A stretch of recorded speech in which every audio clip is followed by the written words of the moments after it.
All right, Shalom. First and foremost, we give our praise, glory, and honor to you. How about me? I was shy. By Hashem, our Kakwadash, Bakathon.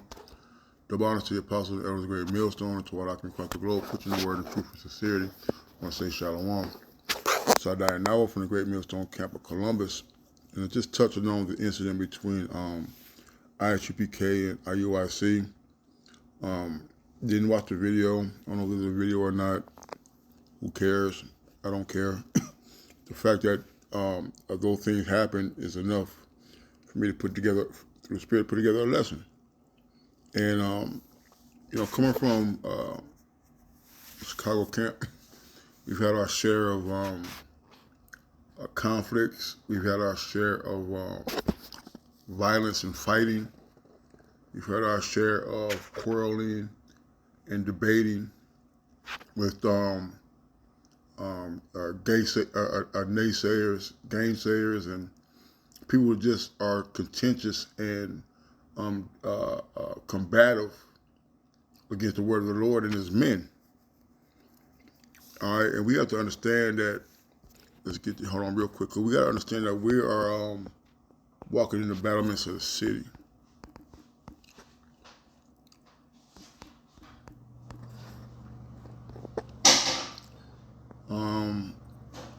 Sirach 9:13, it says, "Keep thee far from the man that has the power to kill, so shalt thou not doubt the fear of death. If thou come unto him, make no fault, and she take away thy life presently. Remember that thou goest in the midst of snares, that thou walkest upon the battlements of the city." All right, and that's really anybody, but it's talking about like the police and governments, things like that. But also, these gangbangers and these other camps, man. We've had, I remember we used to be on State of Ram Buren when I first came in. And ISUPK used to walk past us all big and tough looking, all right? And they wouldn't shalom us. They wouldn't say anything to us, just walk past like big ass brutes. And we didn't say nothing, man, because we just know that they like to provoke, all right, people into a debate, all right, which they want to lead to arguments and fights and quarreling. So we as men of the Lord got to understand that when we go out, that we're walking in the battlefield, man. If we're soldiers, all right, in the world that we walk in and live in and do things in, that's the battlefield, man. All right, and if you're not on our side, man, you're an enemy combatant. But there's a way that we handle enemy combatants now, because we know we're not to be fighting, all right, jumping on Jake, all right, but that doesn't mean that we sit and let people put hands on us, all right, throw projectiles at us, all right, because it ain't gonna happen, all right, it's not gonna happen. Just leave it at that. But yeah, man, so we got to be prepared for battle and war when we're out in the streets. But that doesn't mean to go out there and incite and provoke people, much less these camps, into confrontations. All right, there's been a clear order given by the apostles and elders, that we're not to be singling people out. All right, not to be using inflammatory direct comments to people as they're walking past. All right, being mature in the spirit, being experienced in the spirit, we should know how to talk and use other words to get our point across without directly offending people or personally attacking them. All right, that's just just to get that out there. All right, but our intention is what the Lord said. What? He said, "I send you out as sheep amongst wolves."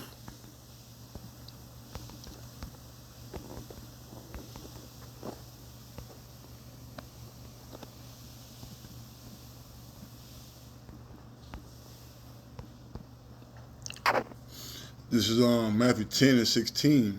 It says, "Behold, I send you forth as sheep in the midst of wolves. Be ye therefore wise as serpents and harmless as doves."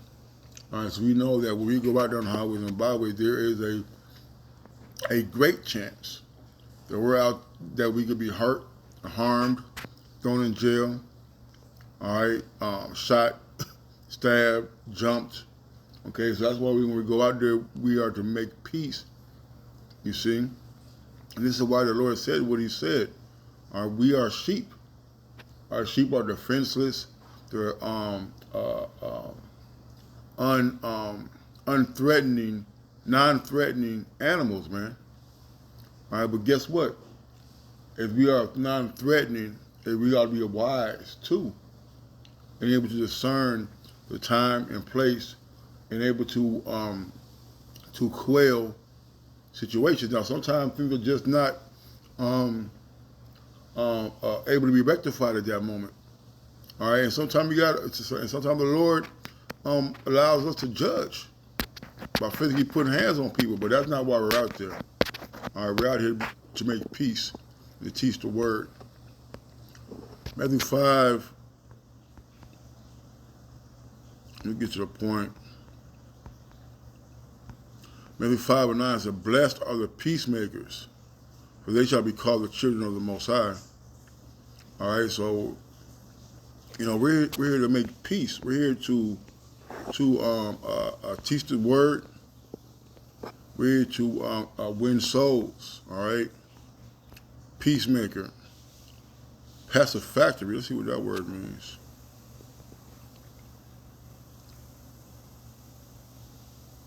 Tending to promote peace.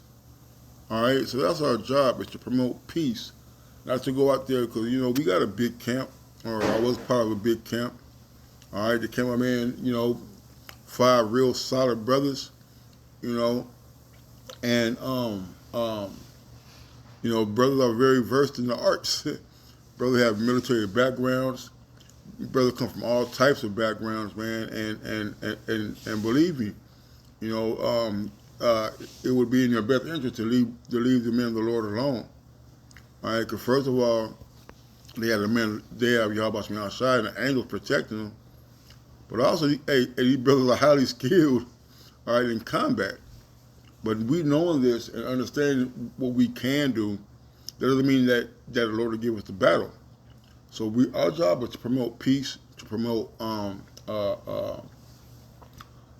restraint when we're faced with confrontation. Okay. So strong definition is peacemakers, peaceable, pacifactory. All right. The Lord calls those blessed who are out there to make peace and not to be combative. All right. What's some more?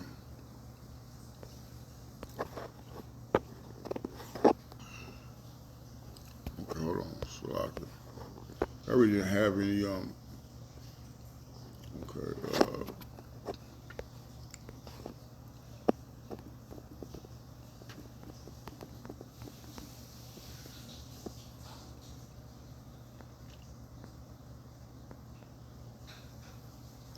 The Romans 12.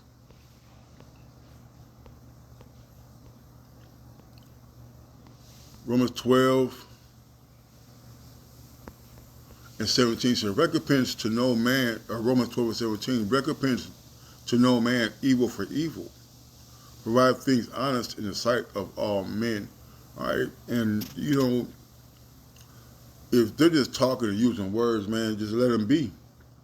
All right. We're just going to continue to teach. We're not going to go back and forth. We're not going to provoke or to try to incite violence, man. All right. Our job is to be examples, all right, of Yahweh Shai. And let's remember, our Lord had the power to be king when He came as Yahweh Shai. He had the power to take Himself off the cross if He chose to. All right, when He was spat on and put the crown of thorns upon His head, He had the power to not go through those things. But guess what? The Lord didn't strike back or lash out at those men or people for treating him in that manner. Verse 18, if it be possible, as much as life in you, live peaceably with all men. All right? And it says, as much as life in you, man, if it's possible. All right? Sometimes you just got to take the L, take the low. All right? Let them have it. All right? Because Lord knows, man, that we want to put our hands on these people. All right? But that's not the will of the Lord. Yahweh Shai said, if it was my kingdom, my soldiers would fight. You see? But this ain't the Lord's kingdom, so to speak, right now. And when the Lord comes, we're gonna be laying our hands on these niggas. All right, then we the first one we lay our hands on, because it's gonna be the first and last chance, only chance that we'll be able to get our anger upon those who abuse and have put their hands on the men of the Lord. Okay, so we got to use our utmost restraint, our utmost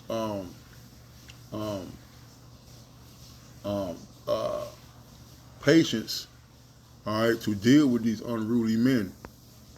To dearly beloved, avenge not yourselves, but rather give place unto wrath, for it is written, vengeance is mine, I will repay, saith the Lord.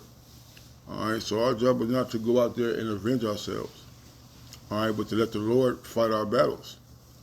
In fighting our battles, the Lord is going to recompense them for putting their hands on the elect, for putting their hands on their men. All right?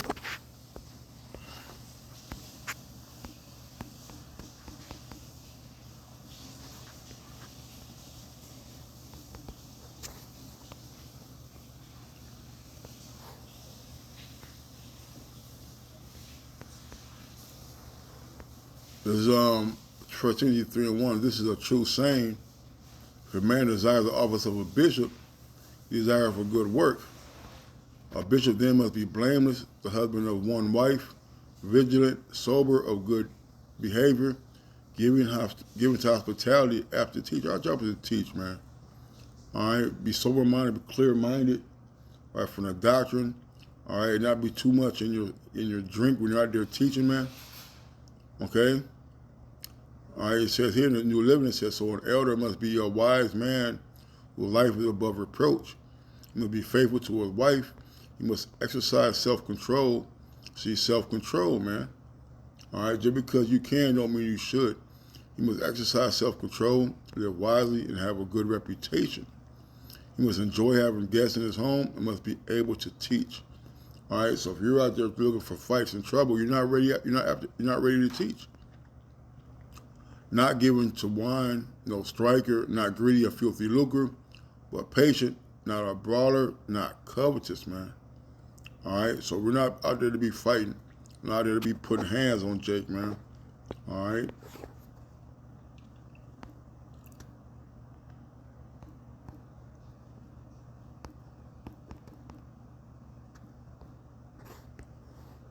There was another one. It was Titus.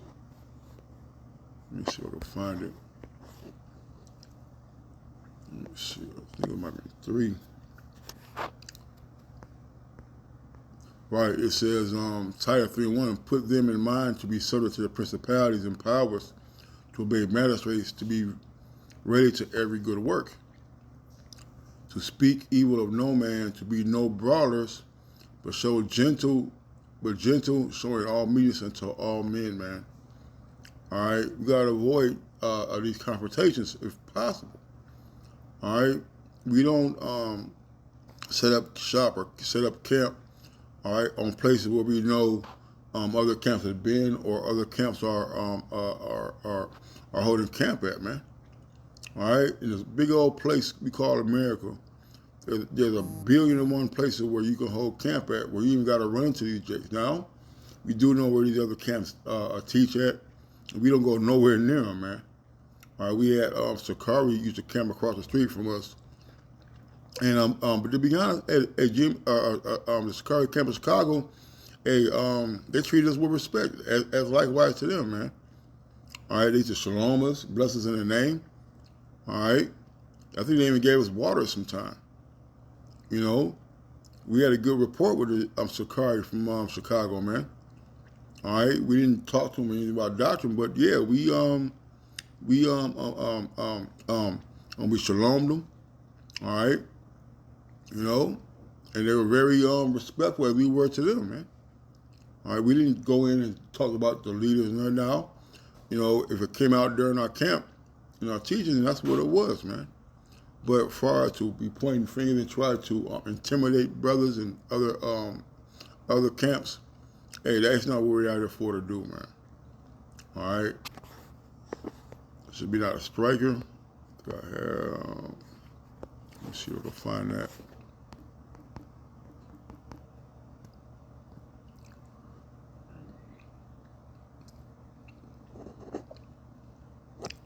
This is first. This is Titus 1:7. For a bishop must be blameless as the steward of the Most High, not self-willed, not soon angry, not given to wine, no striker, not given to filthy lucre, man. All right. So being self-willed out there, going out there trying to prove you're the biggest and baddest Israelite group, man. All right. You want to put hey, you could be putting hands on one of the Lord's elect. All right. And then what's that going to leave you? All right. Going to leave you with missiles. All right. And beaten with many stripes. He said, but a lover of hospitality, a lover of good men, sober, just, holy, and temperate. All right, temperate means have self-control. All right, not going out there because you're 6'5", 340 with muscles and you want to go intimidate a bunch of 20-year-old young brothers who's only in a camp of 2 or a one-man camp. All right.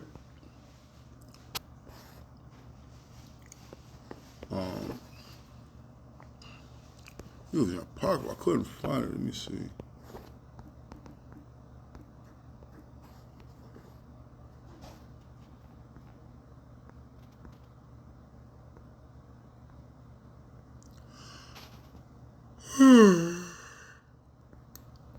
I think that was it. Shalakian.